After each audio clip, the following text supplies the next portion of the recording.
started Beecham Estates by chance in probably 1976, 77. I had been to university, I went to yeshiva, and then I worked for my late father's public company, and I found it quite difficult to work for him. And we used to have teas at home, high teas on a Saturday and a Sunday, on a Shabbat and a Sunday at home. And we would invite guests to come over to have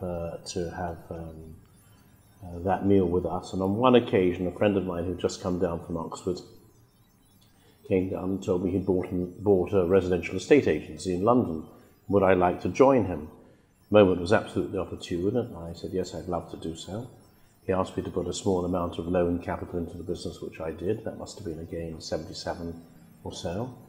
And I ended up with 20% of the business, or 25% of the business at that point in time. Then, some months later, he said to me that he had to go back to Singapore, and that if I could raise £10,000 for 50% of the business, he would grant me a further 50% of the business, a further 30% of the business, so I'd end up with 50%, and the other partner would have 50% for £10,000. I introduced a chap called Joey Esfandi, who you might know, and Joey put in £10,000 in November of 77 or 78. And by the end of the year, Joey got rather bored and said, how much money is left? I think we had £9,200 left. He'd give me my £9,200 and you could have the rest of the company. I ended up with 100% of Beecham Estates by the end of the first year I'd started it, or I got involved with it. And from then on, we grew from a rentals business into a sales business. We built the business up over the last 40-odd years. We now have offices in France and Greece and Italy, and associated offices in Israel and New York.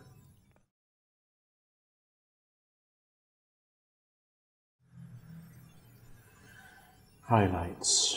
I suppose the most interesting deal I did was the sale of Britannic House West in the mid-80s, I think 1987, in which a client came to me and said, I want to buy a trophy building in London, what have you got? Didn't have anything at all, didn't know very much about commercial in those days. And by chance, somebody had mentioned to me a building called Britannic House West, and they had said, can you find us an equity partner who puts all the money up, and we will develop it for them as a residential building, and we'll split the profits with them, but they've got to put all the money up. And I said to that particular chap, whose name was Mike Spencer Morris, you're absolutely balmy, nobody's going to do that for you, but I'll tell you what I will do. If I can sell the building, I'll give you part of my fee. Can you introduce me to the seller? So he did exactly that. The seller was BP, British Petroleum. It was their head office. Britannic House is always the name of their head office building. And I went and saw a chap called Paul Gatterell. And I said to him, Paul, what's going on here? Can I see you? Can I discuss this building with you? I might have a buyer for it. He said to me, you're a little bit late. It's gone to the steering committee and we have an offer. So I then spoke to the person I had in mind for the building. And he said, well, we'd like to buy the building. What shall we do? So I said, well, I'll tell you what you do. Why don't you send me £1 million? I'll give it to BP as a non-refundable deposit, and tell them we'll be ready to do a deal with them at an agreed price in 6 or 8 weeks' time. So he said, yes, that's a very good idea, but I want to refine it a little bit more. Send them £2 million. I'll send you £2 million, give them £2 million. And we sent them £2 million. We got an opportunity to buy it. Within 6 weeks, we bought it for 196 or 197 million pounds out of the blue.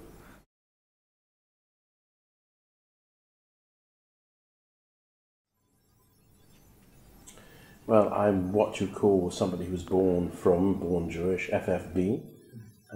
So I know everything about being religious and the community life. I was brought up by my father, clearly, who was very involved in Orthodox Jewish causes, and so am I and my brother to this day, and I think my children are too. Of course, it's extremely important. And I enjoy not only being Jewish, but being an observant Jew and trying to help different charities wherever I can.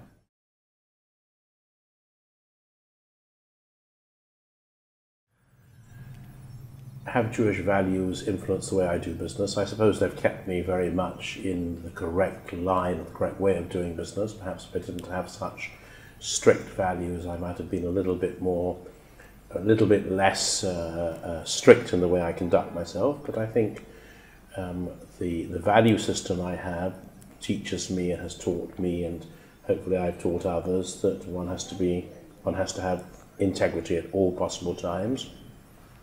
That one has to run a business and work in such a way that doesn't embarrass not only me but anybody else who is Jewish, because one mistake made by somebody relatively well known in business, being Jewish, would probably make people think the wrong thing about the Jewish community as a whole.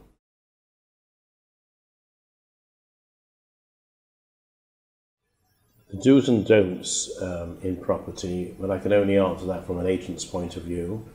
One is never give up on what you're doing, because people generally come to you in our profession because they want to buy something, not because they're curious or don't want to buy something.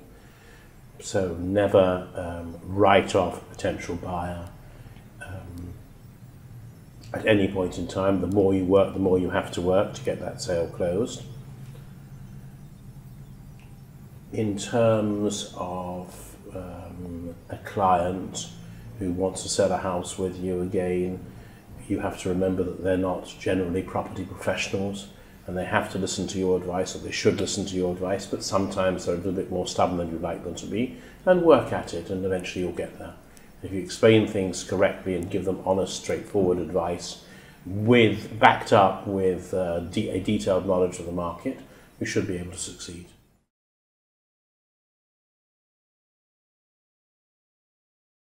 I don't think in today's world, in the year 2017, there is very much difference in taste between one buyer and another, one race and another, one background and another. I think what is more apparent is what people want. So, for example, a Russian buyer who has a certain amount of money to spend can be quite flexible, whether he spends 10 or 15 or even 20 million pounds, and he will probably want fewer bedrooms than others. An Arab or a Middle Eastern buyer who comes along will generally want a certain number of bedrooms as a minimum, and he will come with a fixed budget. Even though it's a good budget, he'll come with a fixed budget. Then if one looks at Indian buyers, for example, one knows that generally speaking they will look for a property that can house them, themselves, and various family members, married family members. Chinese buyers too are becoming a little bit more prolific in London, and they look to buy ready to move into homes, quite often newly built, but again in certain instances they're looking for 1 or 2 generations, maybe even 3 generations to live in that accommodation.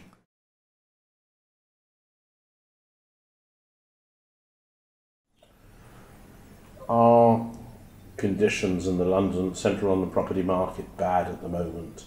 And the answer to that is they are perceived to be bad, but the real truth of it is that no great discounts have been given in property in prime central London today. And if you look at average price reductions from the last asking price to the price agreed when something is sold, between 4 and 5%. That's no greater price reduction than one would have got a year or 2 years ago, depending on who the client was. Where the real reduction comes is the amount of cents you keep in your pocket for every pound you buy. And today, if you buy £1 with US dollars, you'll keep something like 25 to 29 cents in your pocket for every pound you buy with dollars. Your gain is that 25 to 29 cents that you have saved when you've converted your dollars into sterling. So the big gain is the currency gain.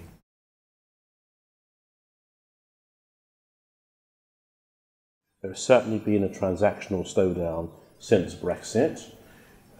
There seems to be a beginning of a recovery now since the beginning of this year, where there is more interest and more buyers looking and more relaxed about paying closer to the asking prices than pre-December, where buyers thought they could get a 25 or 30% discount.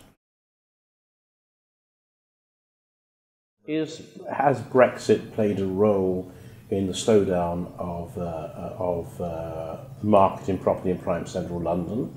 The answer is, in perception terms, it has. In reality, the four ingredients that have caused people to be reticent about buying property in London are, of course, the stamp duty land tax, 15% stamp duty land tax, the tax on envelope dwellings, ATED, the fact that from April onwards an offshore entity will have to also pay tax at the same rate as a UK entity will have to pay tax if held in the UK entity. And finally, and probably in many ways most importantly, is the inheritance tax issue. So although Brexit is the talk of the town when it comes to why property seems to have slowed down and the market has taken a turn for the worse, in reality actually not Brexit at all, but the four factors I told you about a second ago.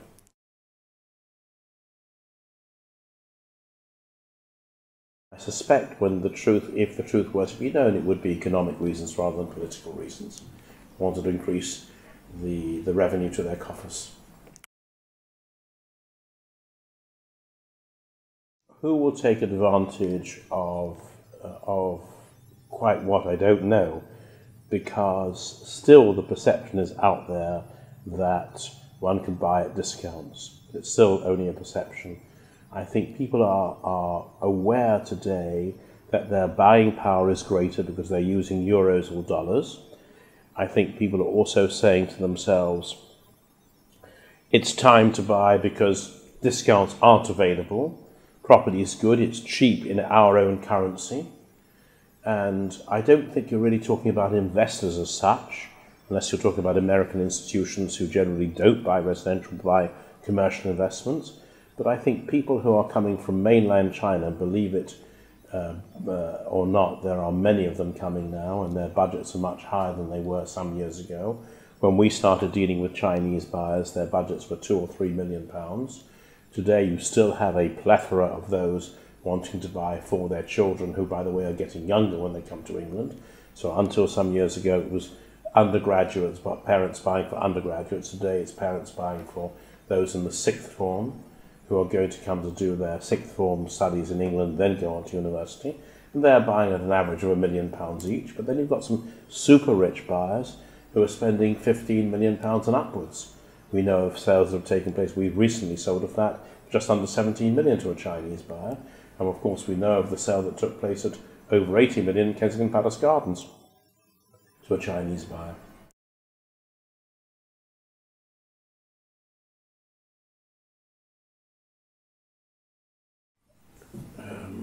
Will KYC affect London's prime central London property? The answer is no.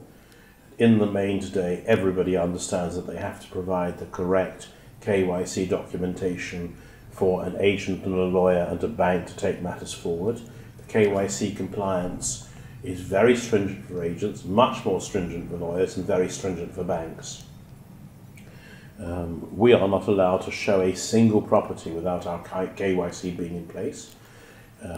We simply cannot show it, we can't market it, we can't launch it. But in truth, everybody is willing to give you KYC. Everybody is. At least those ones who are capable of it. The ones who aren't capable of it or don't wish to do so, you can't deal with. And there must be a reason why they won't give it to you. Not because they're stubborn and won't give it to you. So I don't think it's a problem at all.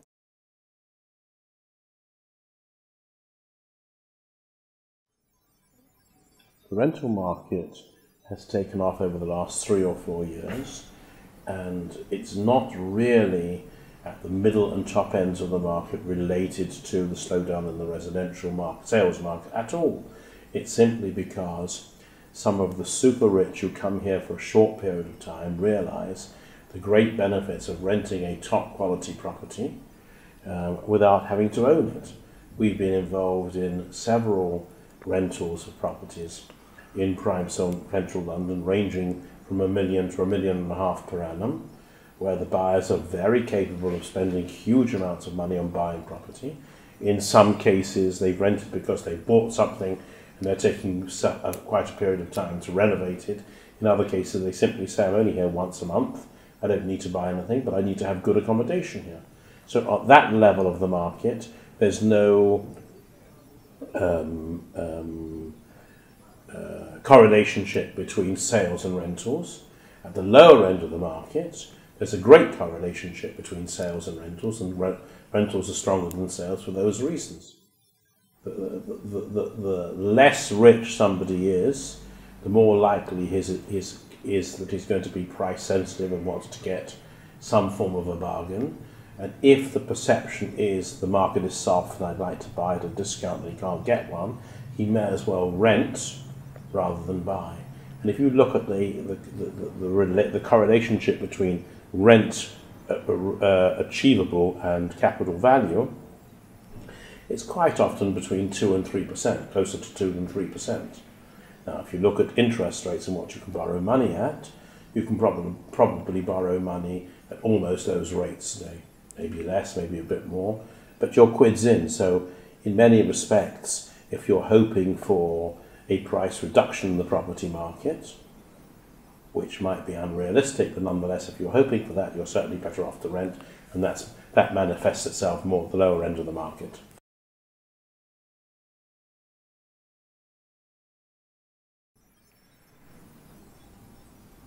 My largest transaction in the last year in the UK was the sale of a building in Mayfair at £86.5 million.